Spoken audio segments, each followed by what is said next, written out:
listening to the Leadership Welcome or to Delete another episode of sidebar Leadership and Delete. episode. Join Sidebar. Austin and Dice as they put some smoke in their hair. Whoop, whoop. Sidebar. That is PCA day number 2. Numero dos. And I'm just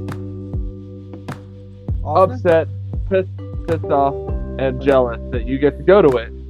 But before we dive into, I am. But before we dive into all that stuff, guys. Yeah, because I'm Dice. I'm Dice. And I'm off. Yeah. Yeah. Yeah, we know. What the hell is this thing called? It's Holy shit! You don't even know what you're smoking right now. It's a crystal. You know how many cigars I saw today? Come on, let's be fair. It's a Christoph Cameroon. It is a short. What's it? It's a Figurado. Short Figurado. That's the word I was looking for. Yeah. Jesus Christ, I am losing it. Some would argue lost. It's a 4x49 short Figurado. Yes, it is. And I am smoking the same thing. Oh, perfect. Yeah. So what Hennessy are you pairing that with? I'm actually pairing it with Jameson coffee, the Jameson Coffee Edition Cold Brew. I told you, I'm frazzled today, my friend. Wow, I'm just losing it all. Lost. I just lost it all. Okay. You have had it lost for a long time. All right. Well, I can't be mad at that. What are you going to pair your short Figurado with? I went with something. So I'm gonna be completely transparent again, because that's what I do. It goes without saying, I guess. You don't need to say it. Yeah. I was not thinking, and you can just stop there. Right? Yeah. And so when I'm at my house and I'm drinking just stuff around the house or whatever, 9 times out of 10, I'm not drinking my good stuff that I drink on air, right? Like I don't just sit there and drink rum and all these scotches and whiskeys and bourbons. I don't do all that stuff because you got your daily drinkers. I got it. Yeah, right. Like those are like, oh, I like to have those. You know, I like to make sure I have enough so I can do episodes and pair them with cigars. So I actually have a Dr. Pepper Zero Sugar and Jim Beam. There's nothing wrong with that. Yeah. So that's 9 times out of 10. Like if I'm drinking at my house and somebody's like, "Oh, what are you drinking?" That's what I'm drinking. It's a cheaper drink, a daily cheaper drink. Okay, I got it. Okay, that's it. So that's what I'm pairing this with. Like I said, wasn't thinking about pairing with a cigar. I just cracked the Dr. Pepper, poured it in, poured the gin in, mixed it all up, happy, and then I was like, oh yeah, I got to do an episode. And I was like, well, I'm not chugging this fucking Dr. Pepper. I was like, I'm not gonna waste whiskey like that. It might be Jim Beam, but I'm not gonna waste whiskey like that. So I was like, well, let's see how it fares. Oh man, that's good. I'm not mad at that. Well, thank you being so transparent. Well, I like to take was it George Washington? I cannot tell a lie. What's that drug? Chopping down a cherry tree? I don't know. Either way. I don't know. All right. All right. Relight my cigar here real quick. PCA day number 2.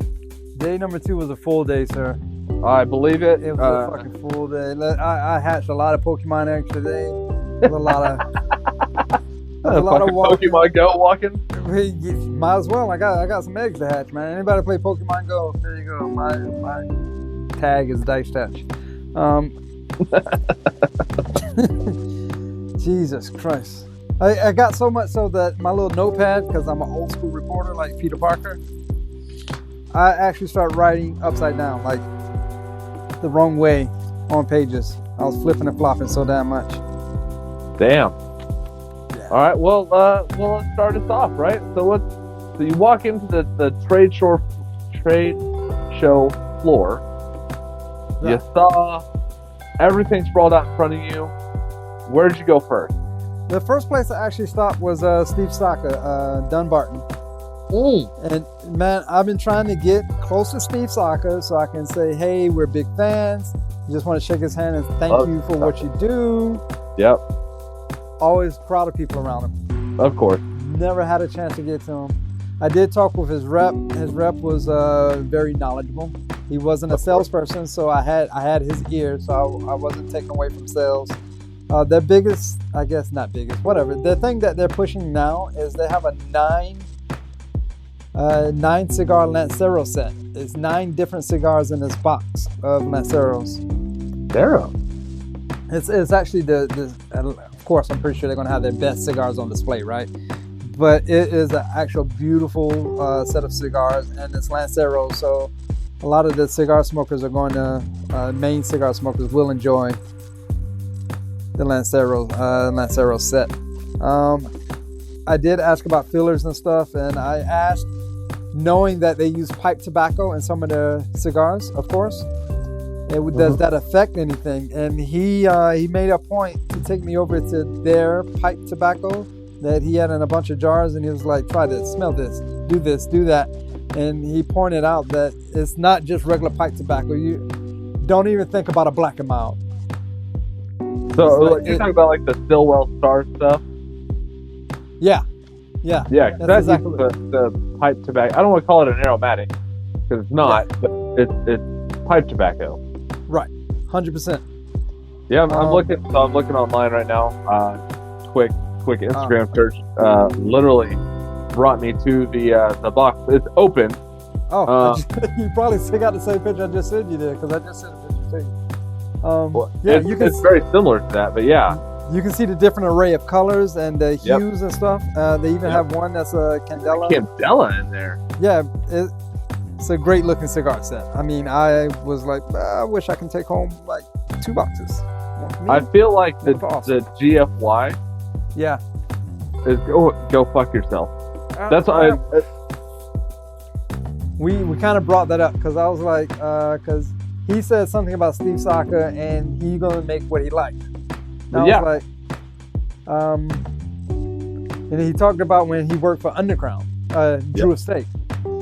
Liga Privada was made by Steve Saka, of course. If anybody doesn't know that, you know that now. And the reason why it was made is because Steve Saka didn't like any of the other stuff that they had. And he was the president of Drew Estate. So he's like, fuck you guys, I'm going to make this. That's where Liga Privada came from. Well, he has a, what's it, Connecticut? I've made a Connecticut, now leave me the hell alone. Yeah. Which is funny to me because Steve Saka, he's like, I blend what I fucking like to smoke. So if you don't like what I like, then you're not gonna like my cigar. Period. Dot. Yeah. So go buy something else. I'm okay with that. Yeah, I'm okay with that. That's very much a Steve Saka way of doing business. Yes, they had a large golden statue of the Saka Squatch. Saka Squatch. Yeah, so I got a good picture of that too. That's all. I got a lot to go through, so we're gonna move on. Move to Crown Heads. Okay. With one of the reps at Crown Heads, and Miguel. It was not Miguel. I was looking for Miguel, but I did not write down the guy's name that I talked to. Damn, I suck at this. But he was very knowledgeable, and he showed me around everything. He did not that I was looking for cigars, but he didn't give me a cigar. Not that he shared all the information about Crown Head cigars. All the information that he shared is pretty much what you can find online. So there's nothing really new to entertain there. It was just nice that they spent the time to talk to me. Crown Heads is Tim. No, Crown Heads is John Huber. Yeah. I wanted to get a picture with him, but again, he's surrounded by a bunch of people, and I'm not into making them money, so I didn't want to interfere with their sales. So I moved on. To the EP Creo side. Yeah. I chit chat with those guys. Wayne, I don't know if you remember Wayne. I do remember Wayne. That's who we talked to at TPE. Then, he was awesome to talk to. But I was talking to Chris, which is a guy I met at the after party, and Wayne came over. Was like, "Oh, I see how it is. You don't want to come talk to me." And I was like, "Oh, Wayne, it's not like that at all." So we started chopping it up with them, and then Chris was telling me about their line, and I shared with them that if we had to put a top 5 cigar companies, they were in our top 5. I was like, I'm not sure where they will fall, but you're definitely in that top 5. Yeah. He really appreciated that. He did show me their line that they're coming out with, and it's more wallet friendly. Okay. And right now they just have a Sumatra version of it, but on the wall, of course, they had all the versions there. I don't know if they're prop cigars or not, but yeah, I'm looking forward. They got a Cameroon coming out, of course, Habano. It's going to be around a $9 to $10 stick, which is about the price point of the average cigar nowadays. That's the price point that everyone's trying to reach. And of course, there's others that cost a whole lot more. I did talk about the Pledge of Allegiance. I don't know if you know or not. It is going to have a second run.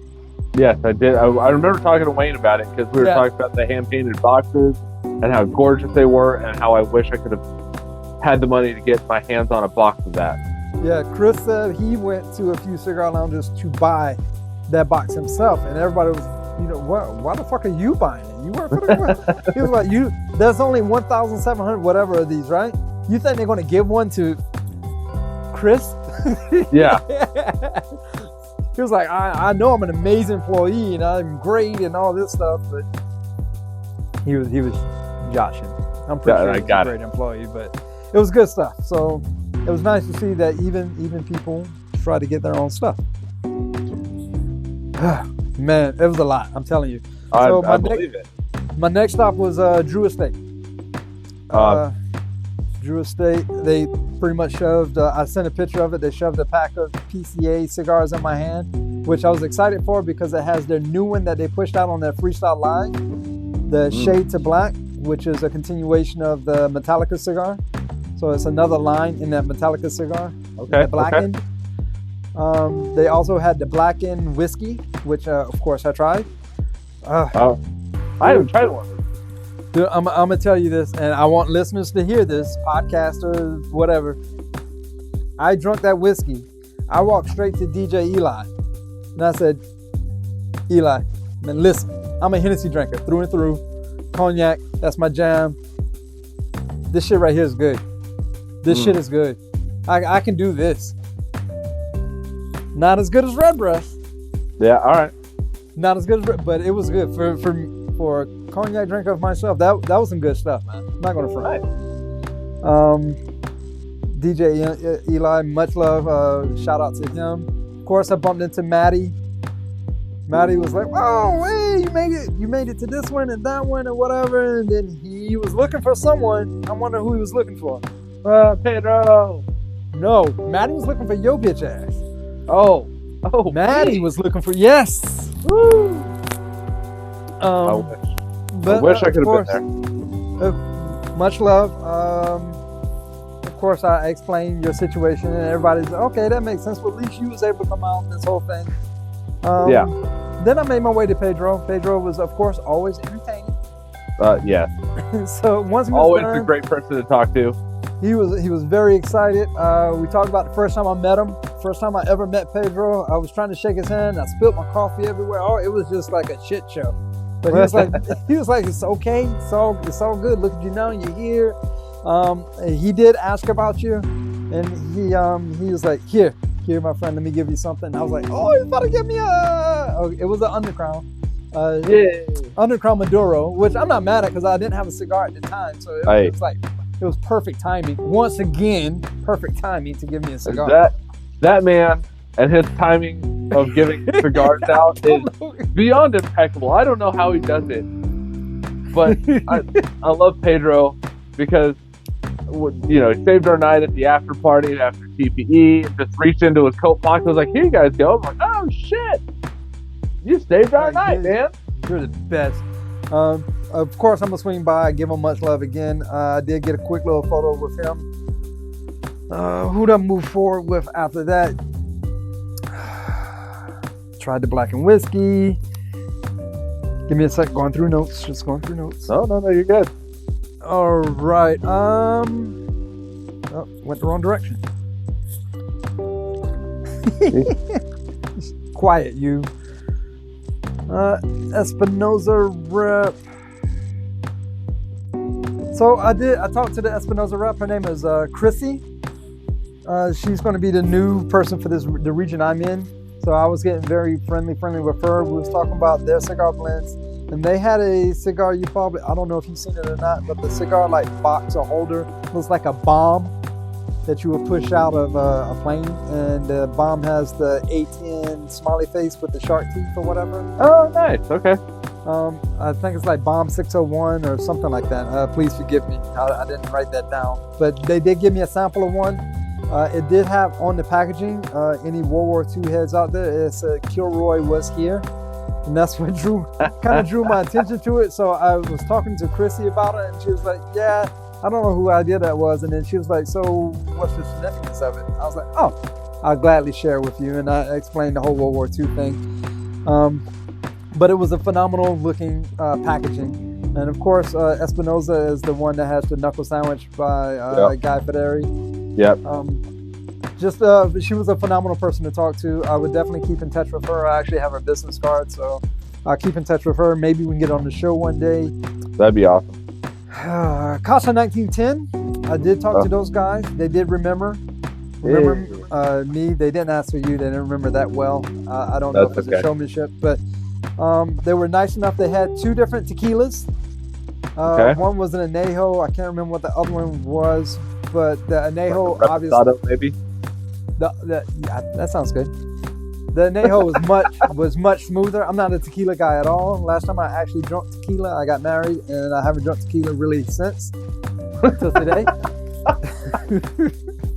just being honest. I feel like that's a little bit of a stab there. I'm just saying.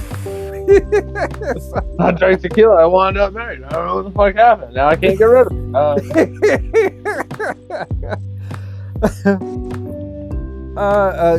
Just phenomenal conversation with those guys. They were actually making pretty good sales. Their booth was pretty busy. I moved on to Drunk Chicken. You probably remember Drunk Chicken, of course, right? Desiree. Desiree hurt herself or something. I'm not sure. So she had a little the scooter, like the old man scooter. Her horn was a chicken. So yeah. I was like, Desiree, I got to hear your horn. I got to hear your horn. She was like, what? I was like, you got to hear your horn. So she did it, and then like 3 or 4 people turned around. I was like, see, your horn works. Oh, that's fucking funny. We sat down on. She sat down on the couch. I sat down with her. We had a good, I'll say, 10, maybe 15-minute conversation, just about her cigars, about how their lineup is going. Their 5-year. That's their 5-year anniversary, 5th-year anniversary. Hey, congrats to her. Yeah, I did. Congrats. I did say, unfortunately, in the industry, it's about a 10-year window before you're like something. She was like, I always heard it was 7. I was like, well, do it in 7. She was like, do it in 7. I'm gonna do it in 6. I was like, that's what I'm talking about. You go, girl. But they one thing that they did do for their company that I think was a pretty smart move on their behalf, they actually had like a 5-pack, haha, with all their blends in a 5, all the same size in a 5-pack. So they had to revamp one of them. I think it was the hen, not homicidal hen, the fat hen. They had to redo one to get the size to match all the rest of them in a 5-pack. They call it a grab and go pack. And there you go. Nice little sample pack. I think that's great for them if they get in the market like that, because some people may want to try 1, maybe try 2. But once you get like 2 or 3, you might as well go and buy that 5-pack. Yeah, exactly. It makes it a little easier. And also, if you have a good sales rep or whoever is in the store or whatever, be like, I know that you got 2 of these cigars. Why don't you just go and grab one of these sampler packs, and then you can try them all, right? Right. So that was a good fact. So they're moving good. Their sales are good. Not that I'm trying to reach in their pocket or anything, but she was saying that everything's working out good, and I like to see them grow. While I was there was people coming up asking questions and all kinds of just good stuff for her. So I wish nothing but success. Keep moving forward. Sit down. Oh, I'm gonna take a little break. Hold on. Let me get a little sip in me here. Gotta get a sip. Gotta smoke the puff the cigar. Yeah, you fall behind.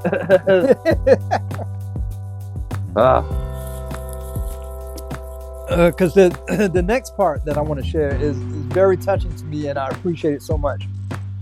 And this is stuff that when I'm doing the shows, I'm talking to whoever. It's good to have you there, but for this exact moment, these are the stuff where I would love for you to be right there, so you can be part of this memory, part of this situation, part of this whole thing. I went to Dave Blanco. I went to Blanco Cigars. I went to, pretty much say what's up to Dave and, right, yeah, show the love. But he was busy, so they kind of ushered me to sit down and like, okay, cool. And then there was this old guy there, like just chilling, smile on his face, just happy to life, right? Yeah, so happy. I started just chit-chatting with him. It was Dave's father, Caesar. Oh, nice. He's like 78, I think he said he was. He was like, I'm long retired. I'm just here, whatever. I don't come to set up. I don't come to tear down, but I'm here for the middle part. Yeah. I was like, I'm just here. Yeah. I was like, that is amazing. He has anybody that, if you look up his bio, his military background is fucking phenomenal. So I just started chit-chatting with him about his military background. We got to talking so much about military stuff to cigar makers, cigar manufacturers. He pulled the curtain behind a little bit. Yeah, all these San Andreas cigars. Everybody uses this. Everybody does that. He was just a phenomenal character to talk to, and just I could have sat there probably all day. But he was getting hungry, so he went to lunch. But it was just a great conversation to sit down. I'm gonna definitely try to hit them up tomorrow because I want to say, hey, what's up to Dave? Now I gotta get a picture with Dave and his father. That's gonna be amazing. I need that. I need that for myself, my will. Right? Yeah. No. Yeah. 100%. And of course, I did thank him for his service. Of course. Good. Over 36 years, 30 years. That's a lot. Yeah. That is a lot.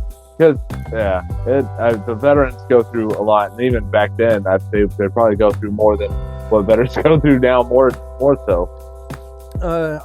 When I was at Drunk Chicken, I did bump into another. He was a media guy. He wasn't necessarily a podcaster. He does pictures and stuff for Pravada, the cigar club, Pravada Cigar Club. Yep. And he was a military guy, and he was telling me about how the changes was and everything. And he's at his 10-year mark, and he's like debating on everything. And I was like, please understand this.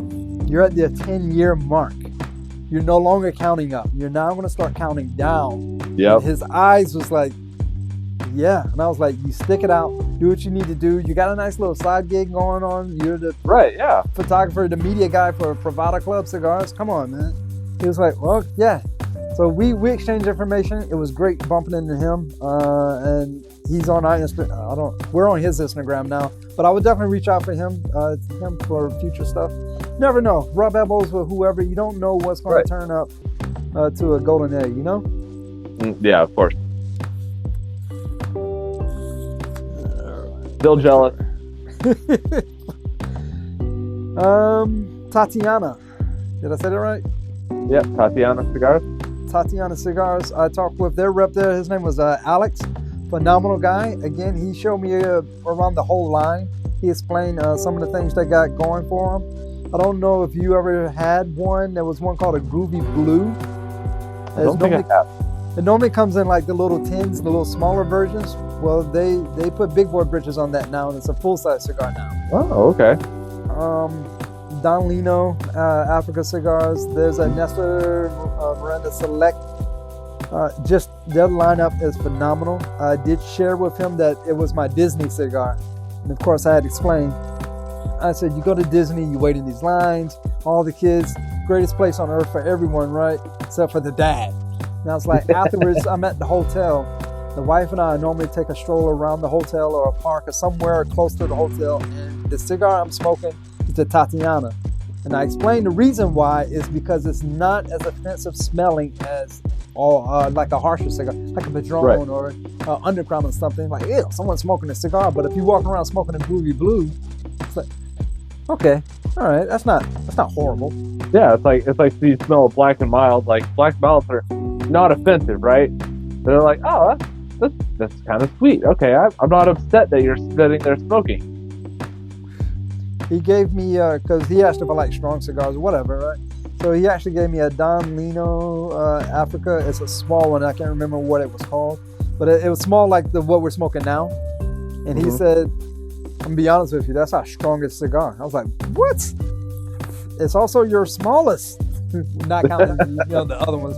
But I was like, okay, I'll definitely give that a try. Make sure I got something in my belly before I try it, though. Right. So that's why I'm not smoking it tonight. And then I don't want to pull an underground EP Carrillo pledge and just be like, fuck. Oh man, yeah, you'll be jealous of that. One of the packs that they gave at the after party yesterday had the pledge and the allegiance in it. So I got a pledge and allegiance. I hate you. But I wouldn't know how great they were if it wasn't for you. I know. And I told them that. I 100% told him that. I was like, I'm not gonna lie. I was and my boy Austin sent me one. He was like, Dice, you got to try this, and I've been hooked ever since. Yeah, and nobody ever had. So I got hooked on it because of my tradition of smoking #1 cigar of the year for my kid's birthday, and Pledge had won cigar of the year that year. Yeah. So I picked one of theirs up. I was like, God, this is a good. No, it wasn't Pledge. It was the what's the other one?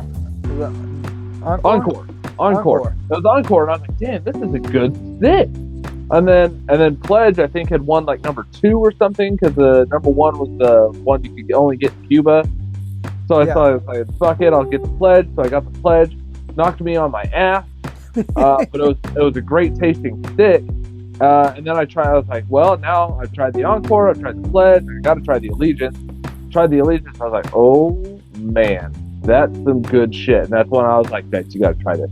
And I had told you got to try the Pledge, and even it knocked you on your ass. Yeah. Great cigar though. But it's a phenomenal cigar. You got to be ready. That one you need. You almost need a mixed drink, something that has a little bit of sugar in it to kind of counteract that nicotine. I moved on to, I think I'm all out of order now, but anyway, I'll get everybody. I went on to Jake Wyatt. I have never smoked a Jake Wyatt. I don't think you have either. No, I can't think of one. One thing I did like about Jake Wyatt, and I explain more, is definitely geared toward golf. Let me explain. Most golf people go in groups of 4. They have a box of 4 cigars that you can buy. It's in a little box, but the box looks like a sleeve of golf balls. Oh, that's cool. But it's a pack of 4, not a pack of 5. So if you're going to play golf with your buddies and you're going to have some cigars or whatever, and the thing with the cigars is they're not too heavy. They're perfect for someone that wants to, I'm going to swing with the cigar in my mouth. They're perfect for that. Right. Blind you while you're sitting there swinging because they're putting out so much smoke. Yeah. They do have a fire cured that's coming out, but it's going to be a Tennessee fire cured, which I was interested in. It's called Icarus. I'm looking forward to that when it comes out. I talked to the rep there. Her name is Sandra. And she was explaining their packaging setup, which I thought was great in theory. It kind of takes away from it helps out the tobacconist that owns a shop that's not 100% gifted or is busy with so many other people. Their packaging is designed so it can stay open. You can see the flap, and it describes the first third, second third, third third, what flavors, full body. It has pretty much what we say at the beginning of the episodes about cigars and stuff. Mm-hmm. It has all that information on the flap, which is designed to stay open. It had like a little hinge to make sure it stayed open, and it was on its own little like cardboard stand to take up. It seems like it take up more space, but take up less space where they can stack the box of 4 around it or whatever else they got going on. Because she said one of the most complaints is a lot of the store owners complain of the humidor of their shelf space. Right. So she was like, they wanted to come up with some kind of packaging that's going to be more friendly to the salesperson. Okay. So I thought that was kind of unique and a cool view. I don't know how well that plays off, but their packaging was actually great. What she said fits perfectly. I moved over to Grey Cliff. That was like almost right next door. Grey Cliff is a cigar based out of Bahamas. That's about all I know about them. The sales rep was very great and knowledgeable. He shared information with me. They're not really in a lot of stores. What they are in is in a lot of duty free. Okay. And I politely told him, I was like, I get it. I don't really buy cigars from duty free because I'm in the traveling mode. I'm not stopping to buy cigars at duty free. And he says, I get that. I think that's like Cigar International online. I think they sell them. His name is Abel. I'm writing down names. See that? Abel. Probably. And he gave me one of their cigars, and he said it was a double heavy. Okay. So I appreciate it. I'll gladly give it a try. Thank you. I'll tag you on air, whatever we do, whenever I smoke it. Oh. Probably be a little jealous of this part. Walking through Fuente. Passed by. You can't mistake Fuente because of his jacket and his hat and that wonderful smile he has. Yeah, right. Through, we kind of made like slight eye contact, and he was like, "Oh, hey!" So I just had to stop and say, "Hey, thank you for what you do." Shook his hand and kept it moving. I would ask for a picture and all that stuff, but I'm not really that kind of guy. But he kept it moving. It was just a pleasure to meet him that brief.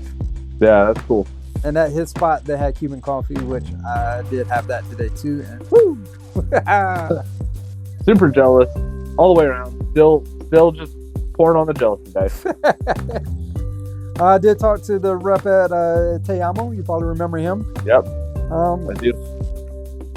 He was nice enough to explain everything again about the cigars. Not that I was getting new information. It was just really great to meet him again. He remembered me. He remembered you actually. He's like, you have another guy with you? I was like, yeah. And I explained the whole thing. And he gave me a sample pack, and he also gave me like not travel humidor. It's almost like a travel pack. It's basically like a leather roll-up. Full of cigars, like with a little place for your cutter and lighter, and there's like a couple cigars in there. It holds like 4 cigars. It was not. I wasn't looking forward to it at all, but he was like, "Hey, here, don't tell anyone." And then I was like, "I won't tell anyone." And I snatched it and ran away like a little kid. Shoved it in my little bag. But it was just nice to meet him again, to say hey. I went to, I already talked about Oscar. Did I talk about Oscar? I did not talk about Oscar. Nope. So when I went to the Oscar, they had, the Cigar for Troops? Yeah. So they have a Cigar for Troops that comes in, it looks like, almost like something you would keep bullets in. Okay. It's a small wooden case that it had like 8 cigars in it. They only made 10,000 of those. And every time it had like a little dog tag for the band. It was kind of cool. When you get time, you should Google it. It's worth looking at. Every sale of those, 100% of the profits of that go to charity organizations to help out military. All right. So once the rep was explaining all that to me, I actually had a great conversation with the rep. We actually sat down. Oscar was walking by, and I was like, hey, I had to take time to thank him for making that cigar, for making this whole pack, however he had the design to it. And he said, that's awesome, that's amazing. And I got a quick picture with him. And then he scurried off to, of course, do sales. When I sat down with the sales rep, he was explaining to me about how all these cigar companies are doing like the coffins and the memorable, like, Oscar has the hand-painted cigar boxes with the pictures and stuff on it. Yeah. Like the actual art. I just Googled the box, so that looks dope. Yeah. And he said it's the not the older generation, not like my generation, the generation coming after me, the generation that does collectibles. Yeah. The ones he called it the Pokemon generation, which I thought was kind of funny because I was hatching eggs on Pokemon, so I thought it was kind of funny. But he's like that generation. He said like an age group, like 20 to 30-year-old guys. They are all about collectibles. So if you can get a limited edition coffin, or you can get a numbered Pledge of Allegiance box or something like Right. that, something collectible, and that's what these guys want.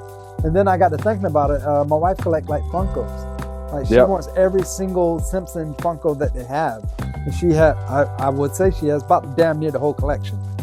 So I could see what he was saying about, because a lot of, I don't know if you noticed, a lot of the newer cigars coming out now are coming in like some kind of coffins, like Rocky Patil's Conviction, and even the unicorn that you recently got.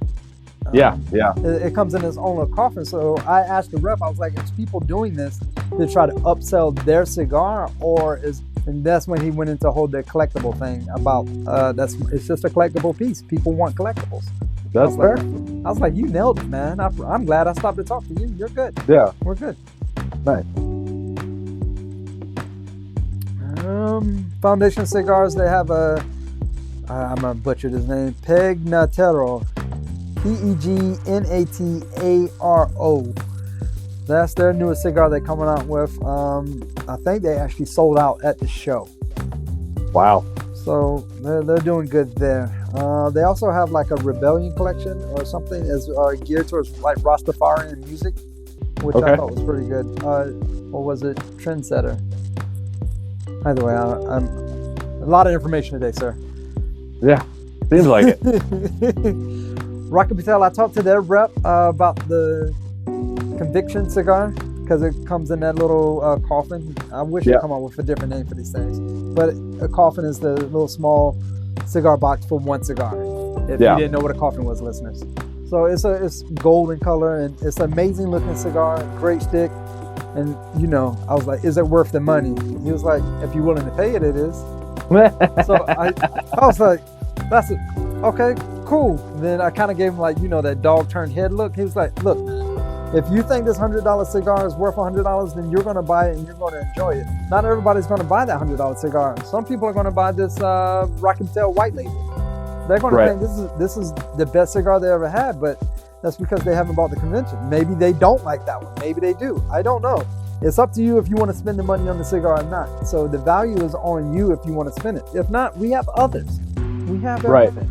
You don't need to buy that one if you don't want to buy that one. I was like, man, that's very, very fair statement.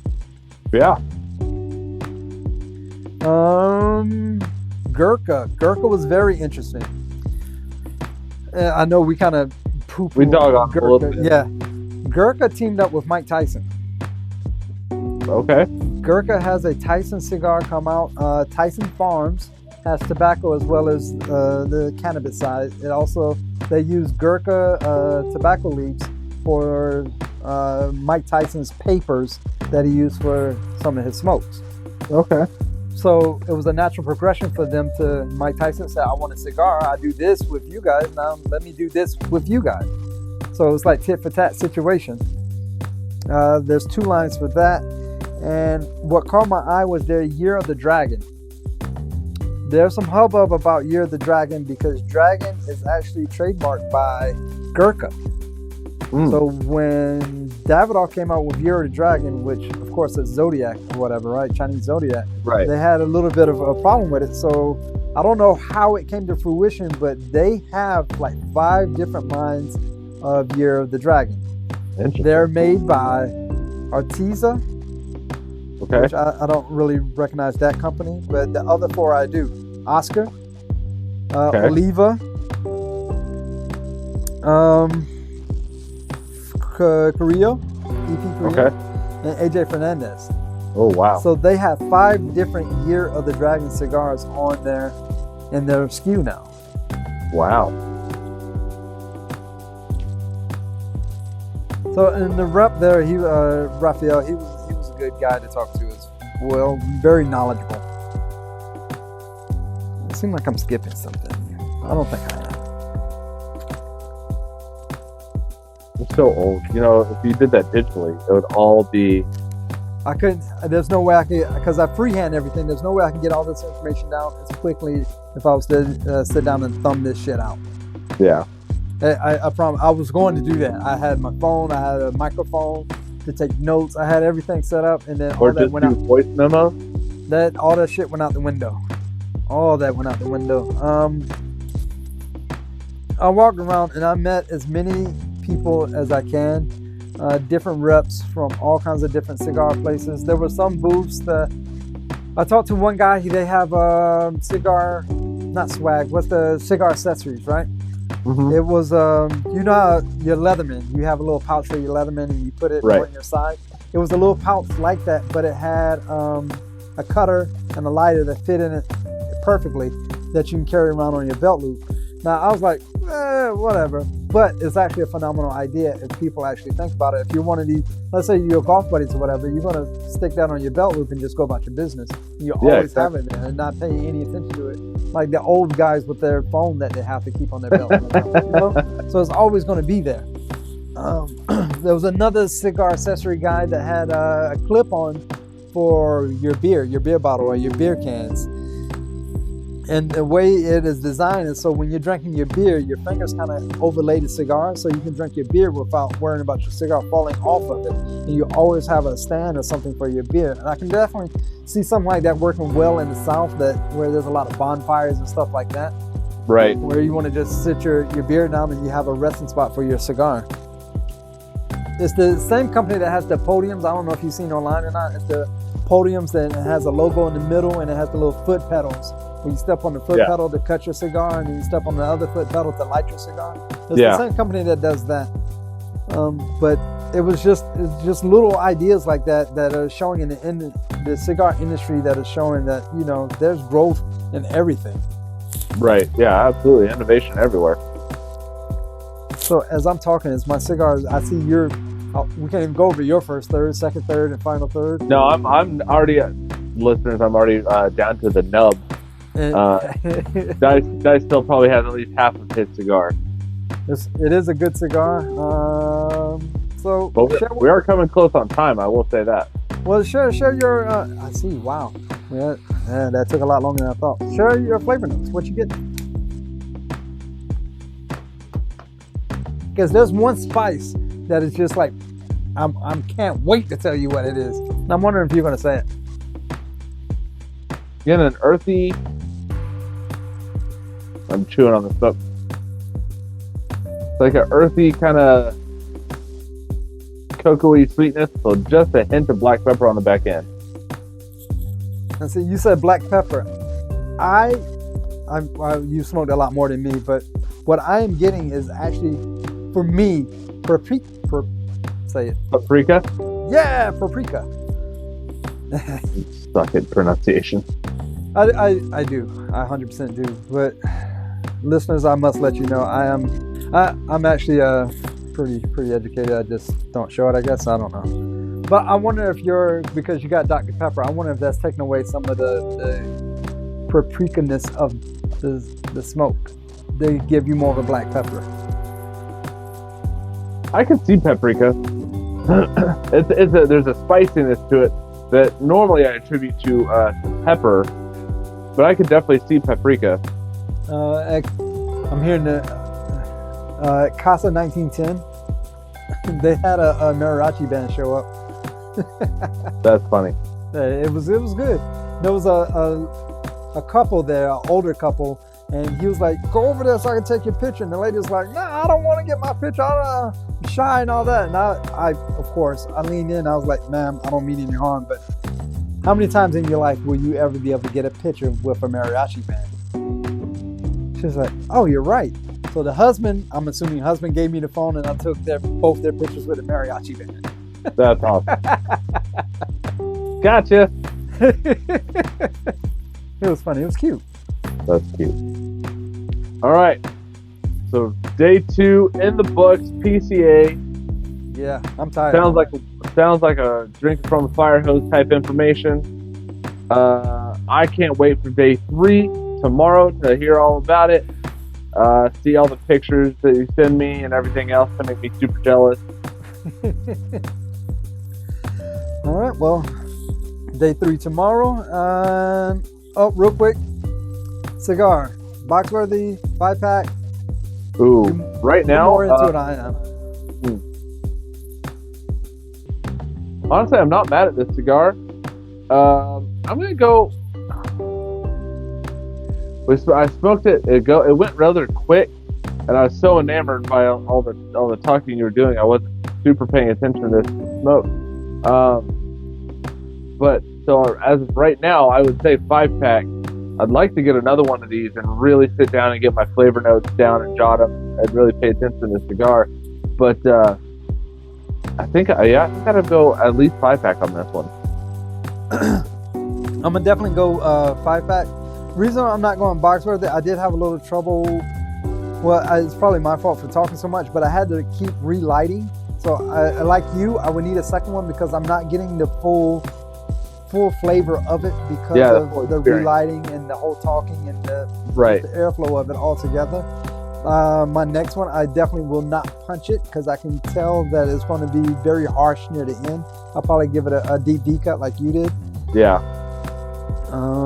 But right now, 5-pack all day long. It's a great cigar. It's just a 5-pack because we have the 3 categories. I have to put it in the 5-pack category. I would agree. I'd agree with you. All right. Well, I guess until next time, until PCA day 3, and I get to be even more jealous again. Yes, till then, I'm Austin. And I'm Dice. And great leaders smoke great cigars. All right. Till next time. Till next. Yeah. Thank you for listening to Leadership of the Leaf. The comments and opinions expressed by the host and guests does not reflect the opinions of those that broadcast this show, nor does it reflect any of our affiliates.